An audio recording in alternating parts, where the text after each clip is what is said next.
So welcome back. And if you joined us during the meditation, welcome to Insight Community of the Desert. It's lovely to be here and to practice with you. And practice is kind of the word of the day. My practice, our practice, we're practicing together. It's a lot to practice with. Oh, that's some food for practice.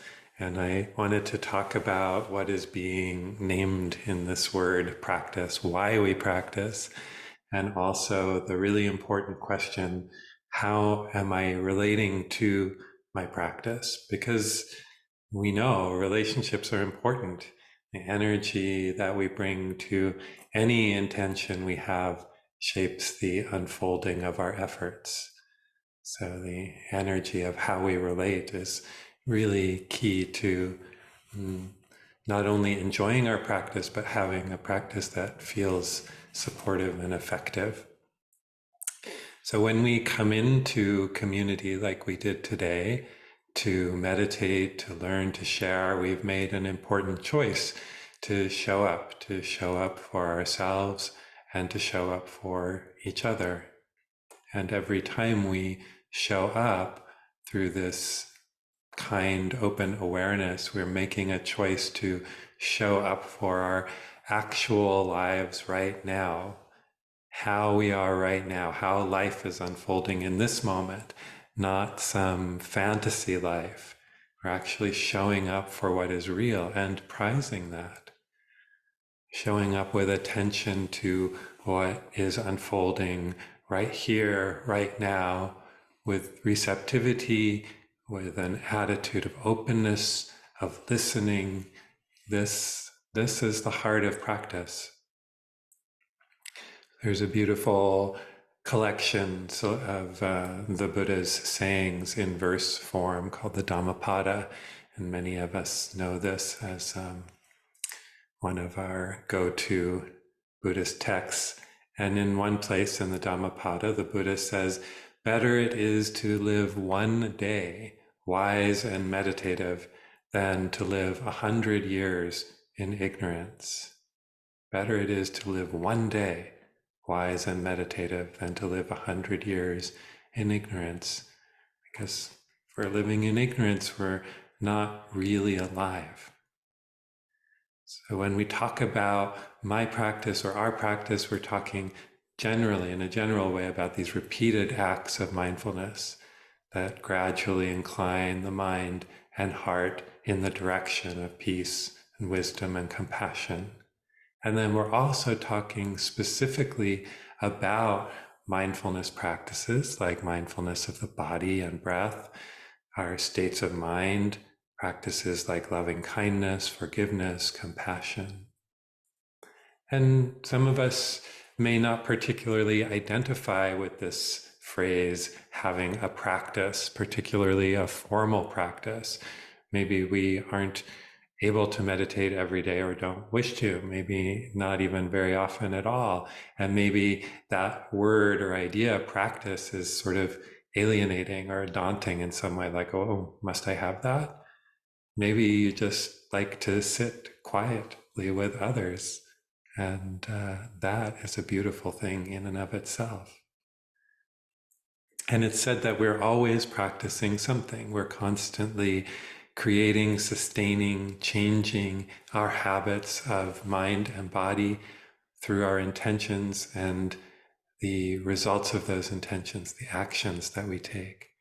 This moment that we're living right now conditions the next. What we practice and how we relate to ourselves in that process has a direct and real effect on the next moment that we experience and the moment after that. So what is it that brings us here today? What conditioned our being here? What intentions and actions led to us to decide, yeah, Sunday afternoon, I think I'll meditate and go to a Dharma talk and sit with others. So Bhante Gunaratana, who is a Sri Lankan monk, who has a meditation center in West Virginia, and wrote a beautiful, beautiful book called Mindfulness in Plain English, had as the title of the very first chapter in the book, Why Bother? Why bother? Why show up? How often do we ask ourselves that? Maybe we think I'll practice mindfulness so that I can sleep better, so that I can deal with the stresses of work or family better. Maybe it helps me relax a bit. Maybe I obsess a little less when I'm doing mindfulness. Maybe it supports my anxiety and grief for the world, the rage or despair that I might feel, the hopelessness. Or maybe we're dealing with chronic pain or addiction and we're looking for tools for support, rightly so. And maybe we don't know exactly what it is that we're looking for, but we're struggling or suffering a bit in some way, and we think meditation will help. So why we practice is a question that we might not really think about all that often, and yet it has an impact on how our practice unfolds. Our intentions, whether conscious or unconscious, are very powerful. And it was the Buddha's resolute quest to understand suffering that resulted in his own experience of freedom, his realization of Buddha nature. And that's the place that he taught from. Because after his awakening experience, he said in a number of places, I teach suffering and the end of suffering, just this. And that's a really big claim, that there is a way to an end of suffering. And I think it's also important to see in that statement that half of it is about the end of suffering. Sometimes Buddhism gets a rap of like, oh, it's all about suffering. But the Buddha said, I teach suffering and the end of suffering. So when we do what we call the formal practices, like the still practice we just did, whether a kind of shamatha practice, a calming, collecting, centering practice, like following the breath, or whether it's a vipassana practice, insight practice, like looking at the arising and passing away of phenomena, or whether it's walking meditation or developing the heart qualities through loving kindness practice, we are practicing for our lives outside of the formal practice period. So whenever we do what we're doing, meditating in a group or meditating on your own, it's like going to the gym or movement classes. The circumstances that we have supporting us are conducive and accessible, and we've set aside this time to exercise and train to develop our practice. We do this for our well-being, our growth. We're practicing on the cushion for our actual life off of the cushion.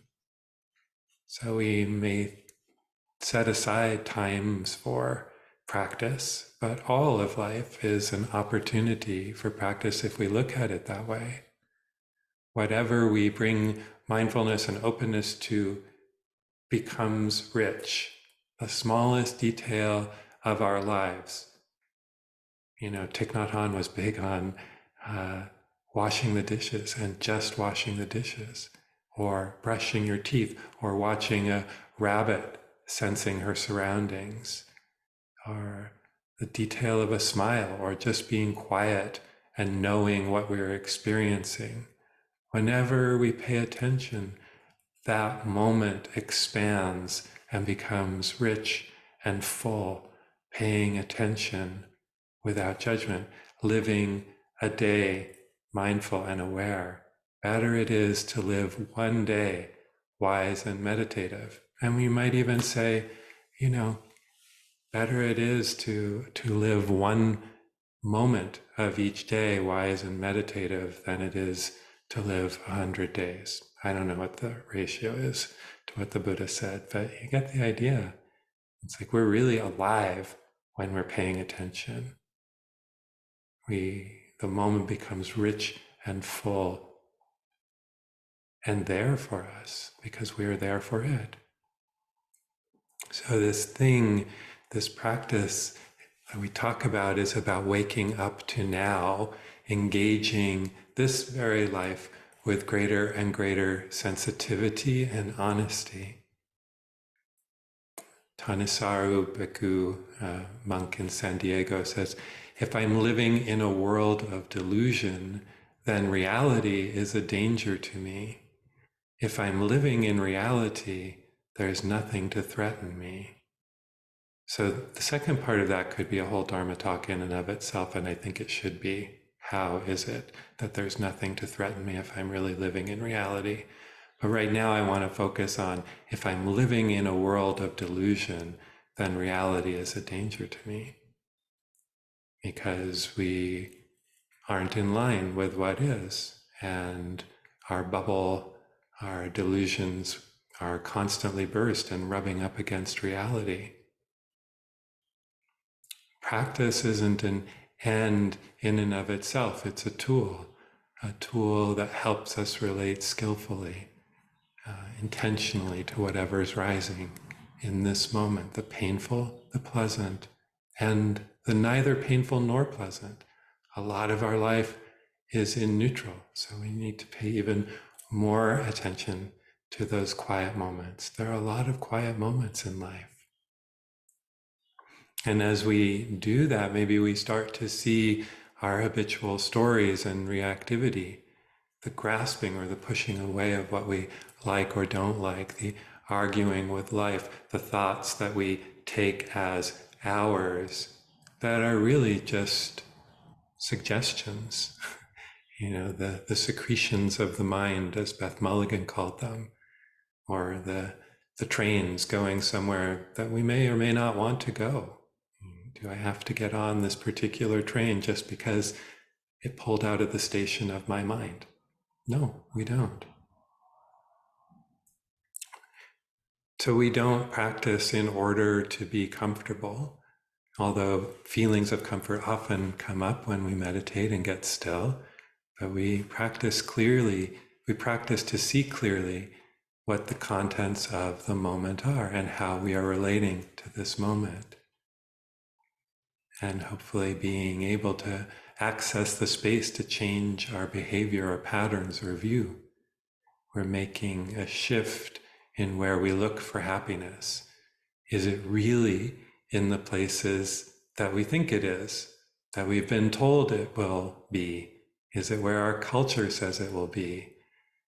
Is there a happiness that doesn't depend on chance or the market economy or the violence of dominant culture, the whims of dominant culture?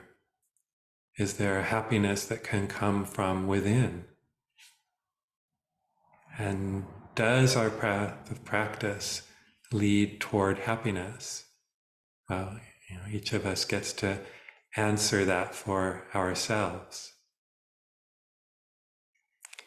And the Buddha was talking to a follower named Potapada, and he said to Potapada, now you might think perhaps these defiling mental states, and by this the Buddha means all the forms of greed, hatred, and delusion, might disappear and one might still be unhappy. And that is not how it should be regarded. If defiling states disappear, nothing but happiness and delight develops, tranquility, mindfulness, and clear awareness. And this is a happy state. So I think what's being pointed to here again is the underlying radiance of the mind. The Buddha described the undefiled mind, the liberated mind, as luminous. And he didn't say it was just his mind, and he didn't say it was just the mind of those who had practiced for decades. He said that the mind is luminous, but is covered with adventitious defilements, which is a very fancy way of saying all the crap that we would like to be rid of. All the harmful cultural conditioning, the limiting self-talk, those three root poisons of greed, hatred, and ignorance, and how they show up in our unique life experience. So you're meditating not to add anything, but to let go of, to uncover and rest into what's already there, this luminous mind. The refuge of pure awareness, as Ayasantachita, Buddhist nun, puts it. She says, the process is weaning the mind off the addiction to complexity and distraction. Off the addiction to complexity and distraction. Yes, I have that addiction. And she says, allow the world to speak for itself rather than interpret it. To rest in awareness and let the world speak for itself. And this kind of awareness isn't reliant on words or concepts or books or talks. It's what we access, it's what we come to when we practice. So we begin to establish our own relationship to mindfulness, presence, whether it's a full hour-long sit or half-hour sit or just 3 mindful breaths or a walk in the neighborhood. We may go deep, we may not. But can I keep remembering that intention to be aware, to let go of complexity? Can I touch into that? Can I stay in intentional relationship with awareness? And can I bring that awareness with me throughout the day? Can I invite it so that whatever I'm doing, still moving, formal, informal, coming, going, it's all practice. Just remembering this home base, this through line. And there really is no separation, no this and no that. Every moment can be experienced as sacred when we bring our full attention, our full, kind attention.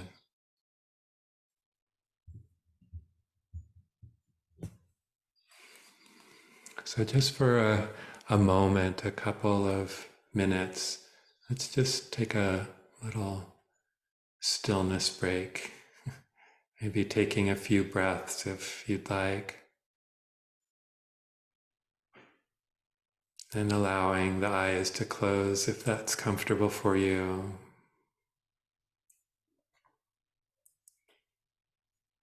And either tuning into the sensations of your breath or the sounds wherever you are right now.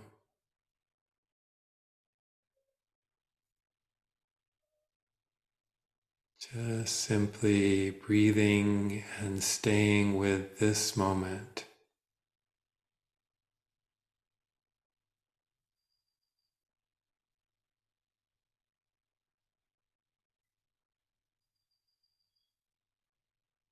As simple as I'm breathing and I know that I'm breathing.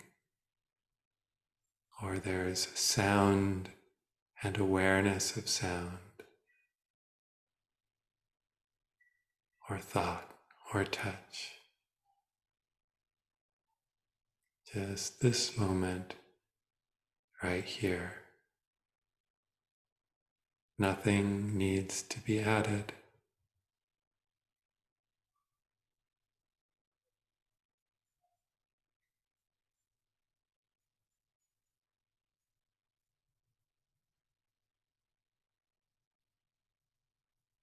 And in a moment when I ring the bell, notice, does anything really change from one side of the bell to the other? Is it possible to bring forward the feeling of mindfulness, the sensitivity to the moment, as you open your eyes, as you transition to a wider awareness?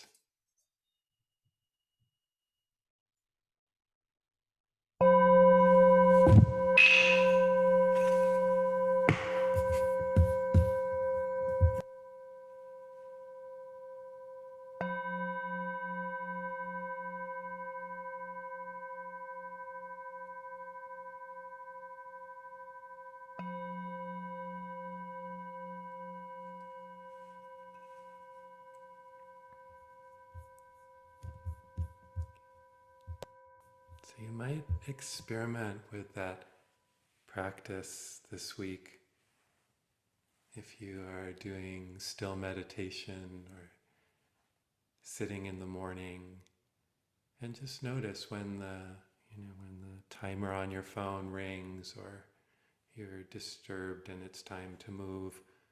Like, can I bring that feeling, that awareness that I had on the cushion into the rest of my day?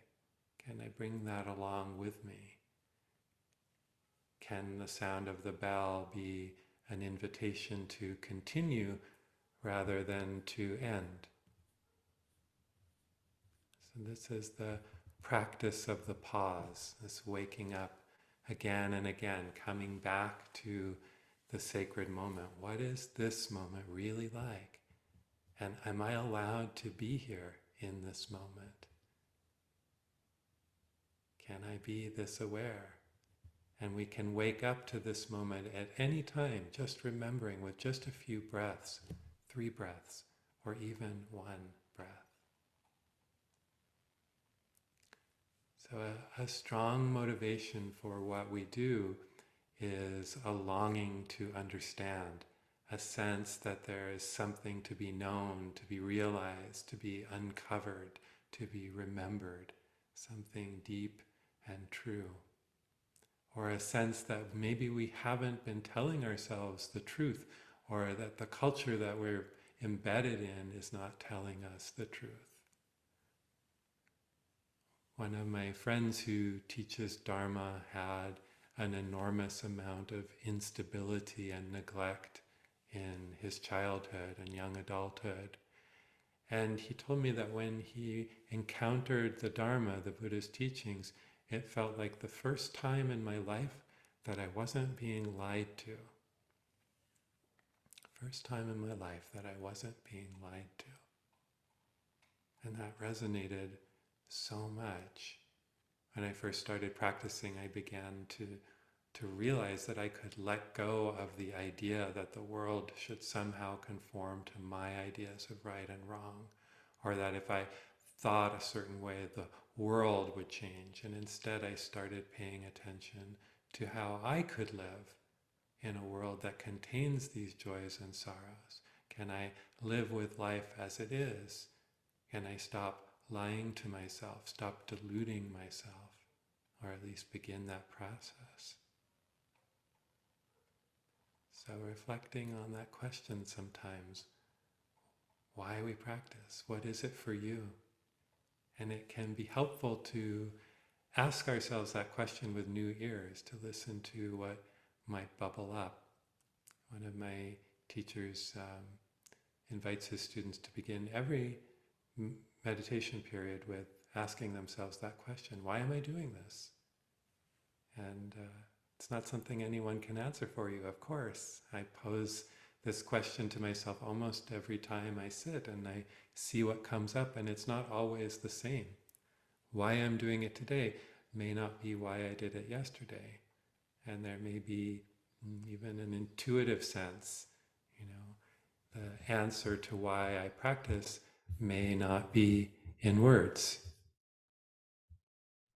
And so we've talked a little about what practice is and that question for ourselves of why we practice. And then there's this really important layer, how am I relating to my practice?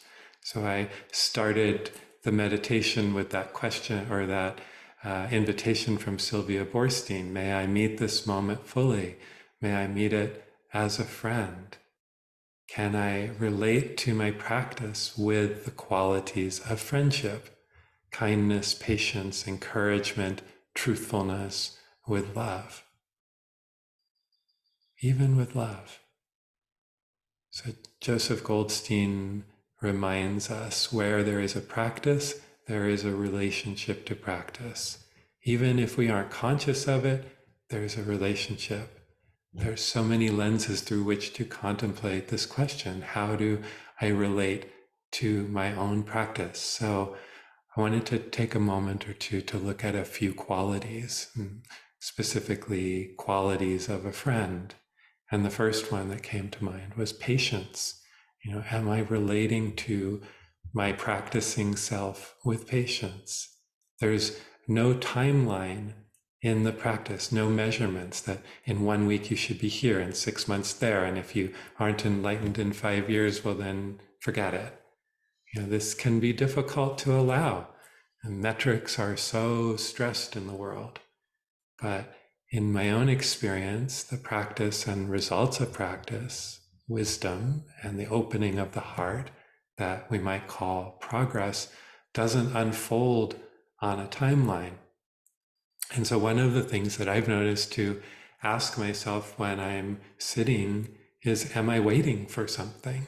Sometimes I notice there's a subtle tone of waiting for something to arise, waiting in the sense of some entertainment that needs to arise or wanting to get through the meditation. And actually that last one is common for me. It shows up a lot, wanting to get the thing done. And it took a long time before I saw in my yoga practice that the point was actually to do the practice and to know that you're doing it and to be present with the movements and your body, my body, rather than having done the practice. It seems so simple, but the moment when I realized that, it totally changed how I did yoga. Am I practicing to have something checked off the list? Okay, I wanted to sit today, now I've done it, good. Or am I actually giving myself the gift of presence with this moment of practice?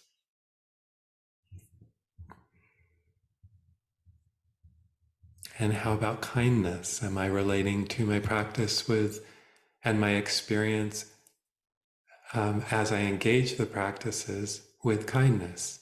Am I kind to this person sitting on the cushion or couch or lying on the bed, or, how does that look? There's a balance here of challenging ourselves so that we can grow and being kind enough to know when and where to ease up. Pema Chodron writes, if meditation was just about feeling good, and I think all of us secretly hope that is what it's about, we would often feel like we must be doing it wrong, because at times meditation can be such a difficult experience. Instead, she writes, meditation is about a compassionate openness and the ability to be with oneself and one's situation through all kinds of experiences. In meditation, you're open to whatever life presents you with. It's about touching the earth and coming back to being right here. Can I meet this moment as a friend? Whatever the contents of this moment. Can I meet myself as a friend, however I'm doing in this moment? Another part of kindness for me is accepting the resistance that sometimes comes up in my relationship to practice. I remember one of my esteemed retreat teachers who I know has been practicing for many decades saying, I don't always sit first thing in the morning, even though I know that when I do, my day goes so much better. And that really surprised me, this person, with, to me, decades of practice and experience. Oh, wow, so even you sometimes miss a morning. And that helped me relate to my own resistance, my own humanness with a little more friendliness. Sometimes we have resistance to what's working and feels good. I was having a conversation with my friend Jim, and he asked if I ever had that feeling, this feels so good, I think I'll stop. And I immediately knew what he was talking about. I don't deserve this. I shouldn't feel this good. In my own experience, as I change and I grow, I may be pushed a little bit outside my comfort zone, as what's sometimes called our emotional set point, who I think I'm supposed to be and how happy I should be and can be. And so there may be resistance to what arises or what falls away when I get still, or how beautiful and worthy I am. There may even be some sadness at seeing through and letting go of past patterns, or some sadness at having been entangled in those patterns for so long, or grief that those that we've loved never really got free.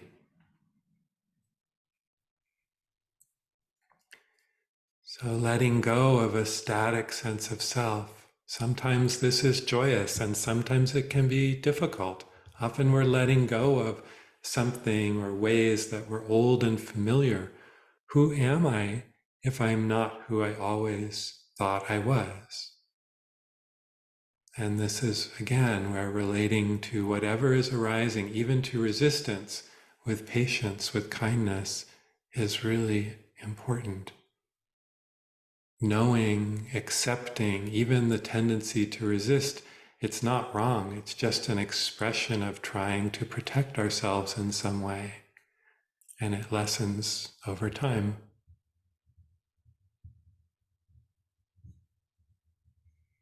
So I wanted to talk a minute about effort. Sometimes we think that making effort means clinging, and that's to be avoided, of course, because it's the cause of our suffering, right? It's the second noble truth. And there's an old Dharma joke about this, how a meditation student goes to their teacher and asks, how long will it take for me to gain enlightenment if I practice diligently? 10 years, says the teacher. And that didn't sit well with the student. And so they said, well, what about if I meditate twice as often and twice as hard? 20 years. So, and I remember Arina Weissman saying to me, let's not turn this thing that we love, meaning our practice, into a stick to hit ourselves with. Let's not turn this thing that we love into a stick, which is pointing towards striving or craving energy. So wise effort is actually knowing what thoughts and what actions lead to less suffering and which lead to more, and nurturing those that lead to freedom and letting go of those which we know from experience lead to more pain. And without some effort, which is our intention expressed in action, which we're all demonstrating right here, right now, nothing happens. And if there is a sense of efforting which doesn't sit well for us, maybe we can reframe it as enthusiasm. For me, there's much less resistance and there's some joy in that world. Can I have an aspiration which energizes my practice but doesn't weigh it down and make it heavy and hard and unrelenting?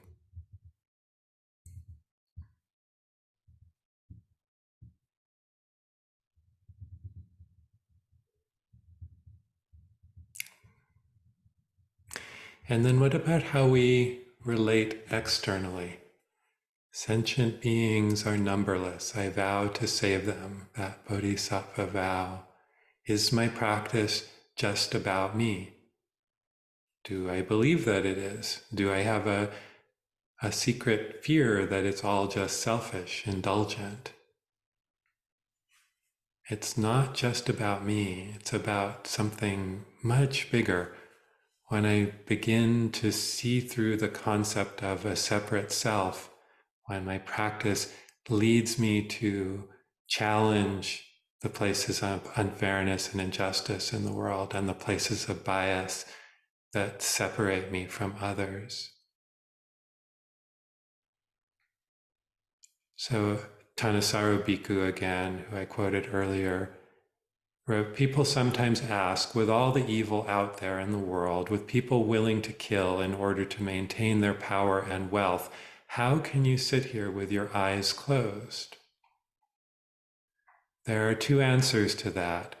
One is that we're not just sitting here with our eyes closed, we're training the mind. When you understand that, the other answer is, how can you not sit here and train your mind? given all the bad examples out there in the world, all the dangers out there in the world? Where else are you going to find the strength to maintain your virtue, to keep your goodness alive? The nourishment that keeps your goodness alive has to come from within. We know, we sense that we are part of the whole of life. What we do, we can do for all beings.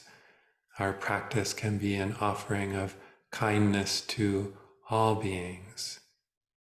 At the end of the meditation, I read that question from Thich Nhat Hanh: is the Buddha in the car? Is the Buddha in the airplane? Is the Buddha in this room, in my place of work, in my communities, in my heart?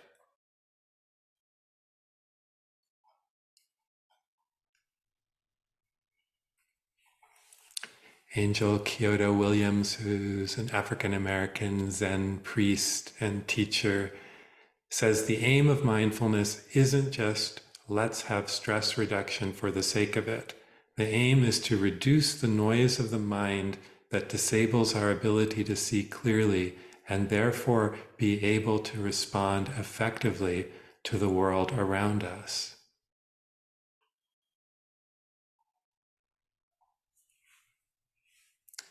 So that's the external relationship piece. Is my practice supporting my relationship and response to the world, and importantly, those close to me, those that I live with, those that I work with?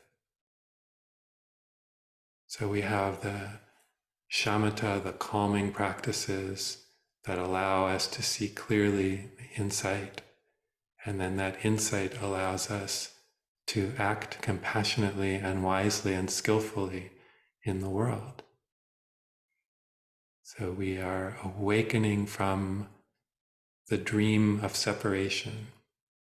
And as we wake up, may we do so with patience, with loving kindness, with enthusiasm, with wisdom.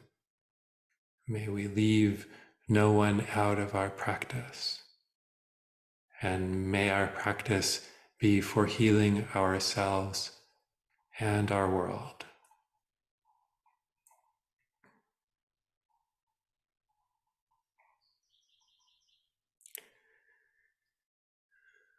So,